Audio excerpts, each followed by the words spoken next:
Efésios, capítulo 3.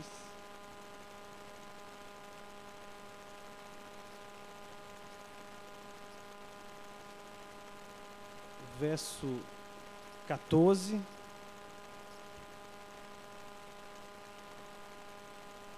a 21.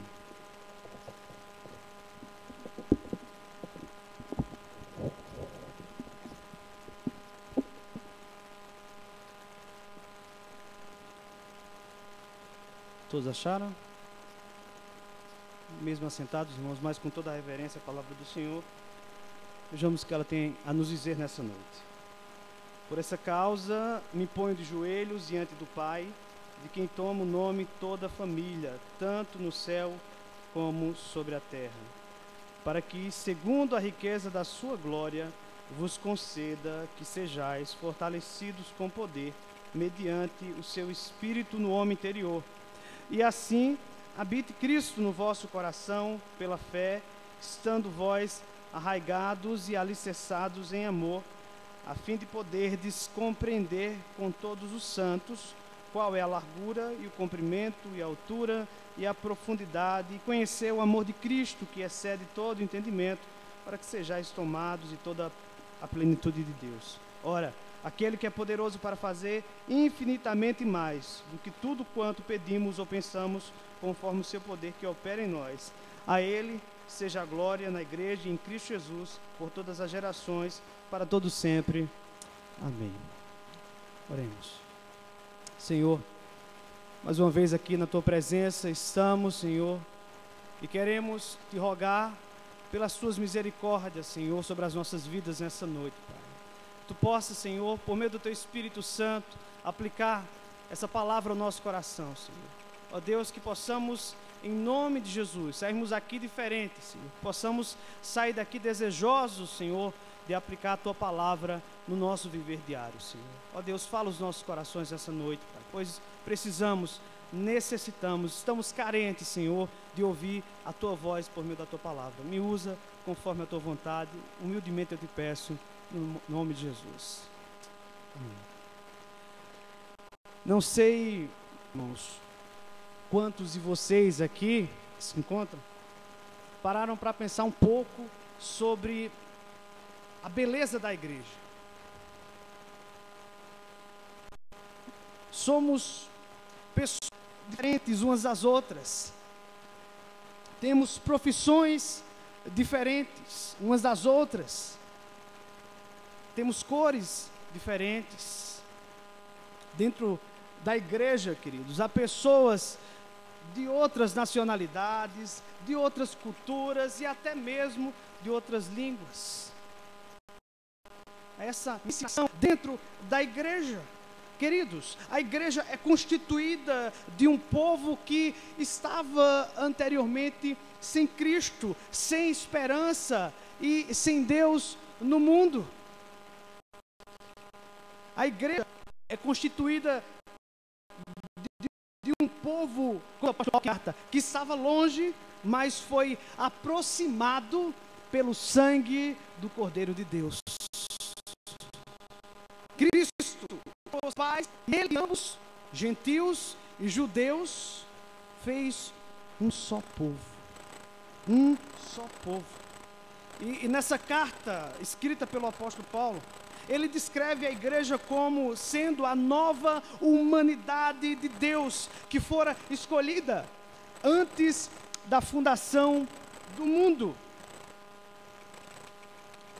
que fora redimida no tempo pelo sangue de Cristo e selada pelo Espírito Santo de Deus. Queridos irmãos e irmãs, nós podemos encontrar nessa carta o apóstolo Paulo ensinando sobre a obra de Cristo em fazer a paz e o que resultou dessa tão grande obra, que foi justamente a criação de uma nova sociedade, uma grande família. É isso que nós podemos observar nesse escrito do apóstolo Paulo, nessa carta que ele escreveu. Também o vemos aqui descrevendo todo o seu envolvimento pessoal nela, por causa da comissão especial que ele recebera do Senhor Jesus Cristo. Paulo ele chegara na cidade de Éfeso no verão de 52 aproximadamente, onde ele ficou ali residindo naquela cidade por 3 anos, conduzindo ali a evangelização, a pregação do evangelho por todas aquelas províncias. Ali Paulo cumpriu o chamado que ele recebera do Senhor Jesus Cristo, que foi levar o evangelho aos gentios. E ali em Éfeso, o apóstolo ele implantou fortes igrejas que, em meio à idolatria, porque era grande, ali as pessoas falavam a deusa Diana, a deusa Artemis, em meio àquela idolatria, em meio à perversão moral que existia, queridos, a igreja progredia, a igreja crescia. E já no ano 60, 62, quando Paulo estava em uma prisão domiciliar em Roma, ele escreve essa carta aqui, que nós conhecemos como a carta aos Efésios. E o verso que nós lemos, os versos que lemos dessa carta no início, irmãos, descrevem Paulo aqui orando em favor desses irmãos. Deixe sua Bíblia aberta, preste bem atenção no texto. Ele inicia essa oração de maneira intensa, descrita aqui por me ponho de joelhos. Interessante que os judeus naquela época, eles não oravam de joelhos, eles costumavam orar de pé com as mãos estendidas para cima. E ali o apóstolo Paulo, ele está prostrado diante de Deus, demonstrando assim sua súplica extrema, demonstrando assim a sua angústia para aqueles irmãos, a sua sincera oração, como por exemplo a oração de Esdras. Esdras, ele confessou os pecados de Israel, quando entendeu o que estava acontecendo com Israel naquela época, assim que eles saíram do cativeiro babilônico, depois de 70 anos presos. Esdras, por meio da lei, ele era um escriba, ele percebeu que o povo estava em pecado, então ele ali caiu de joelhos, contrito, assim como o apóstolo Paulo. Paulo estava demonstrando contrição como Esdras. Por exemplo, como Jesus Cristo no jardim do Getsêmani.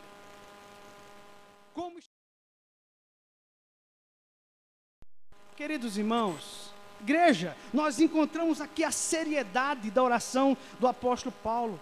E ele se dirige em sua prece a Deus, chamando-o de Pai. Porque agora os cristãos estão unidos a Cristo. Cristo é o Filho de Deus. O nosso Pai é Deus. Por isso que Paulo chama Deus Pai. Esse Pai é o Pai dessa tão grande família, tanto no céu como na terra. Ou seja, Ele é o Pai da igreja triunfante. Os irmãos, os cristãos e todas as eras que já morreram, foram martirizados, estão agora na glória. E Ele é o Pai também da igreja militante. Nós que estamos militando, estamos lutando o bom combate. Então, todos esses dois grupos aqui, aqueles que estão na glória, no estado intermediário, quanto a igreja, olham para Deus como o Pai de família. Queridos irmãos e irmãs, Paulo considera Deus aqui como Pai que deu aos cristãos uma identidade compartilhada e uma unidade onde ambos, Deus e gentios, reunidos em um só com Deus, auxiliados em um só corpo com Deus, por intermédio da bendita cruz do nosso Senhor Jesus Cristo.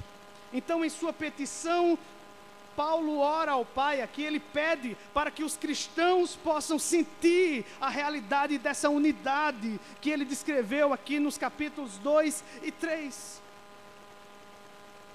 Paulo no capítulo 2 e 3 vai tratar justamente disso, da reconciliação, e Paulo ora para que aqueles irmãos compreendam, que eles possam experimentar isso na nossa vida, nas suas vidas.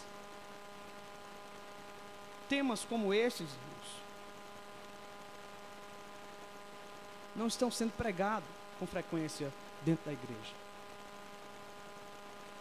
Graças a Deus que as igrejas reformadas, elas têm procurado pregar a palavra de Deus, pregar todo o conselho de Deus. E aqui em Efésios, nós temos aqui algo, irmãos, que é importante, que é urgente para a nossa vida. Isso mesmo, nós precisamos experimentar na prática essa reconciliação no corpo, essa reconciliação com Deus como igreja.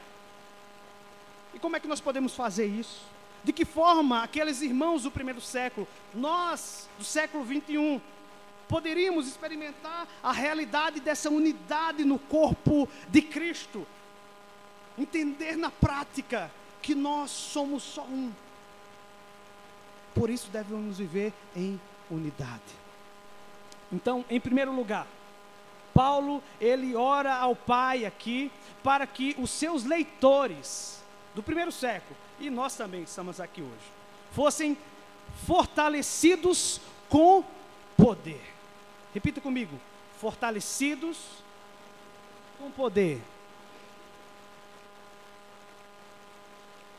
Ele pede a Deus Pai, para que segundo a riqueza da sua glória, observe na sua Bíblia, segundo a riqueza da sua glória, aqueles irmãos sejam fortalecidos com poder. Deus, ele é a origem de todas as boas e perfeitas dádivas. Particularmente, irmãos, todo o dom da graça, irmãos, da justiça, estão na pessoa de Jesus Cristo, provém de Deus. Deus é aquele que distribui seus dons como quer, a quem quer. Paulo, então, ele roga a Deus para que ele conceda esse poder àqueles irmãos, porque Deus é aquele que é capaz de distribuir esse poder segundo a riqueza da sua glória. Esse poder que Paulo descreve aqui, pelo qual os cristãos precisam dele para ser fortalecidos, tem sua fonte na glória de Deus. Se vocês observarem, anteriormente Paulo diz que nós fomos salvos segundo a riqueza da graça de Deus. Foi a graça de Deus que nos alcançou. E agora ele muda um pouco, diz a riqueza da sua glória. Poder que vem do próprio Deus, que vem do ser de Deus, da sua glória, riqueza da glória. É uma fonte que não existe em nós mesmos. Ela não é uma fonte que está em você. Esse poder, ele não brota de você. Essa concepção é errônea, tá certo? Que esse poder brota de nós. Esse poder que nós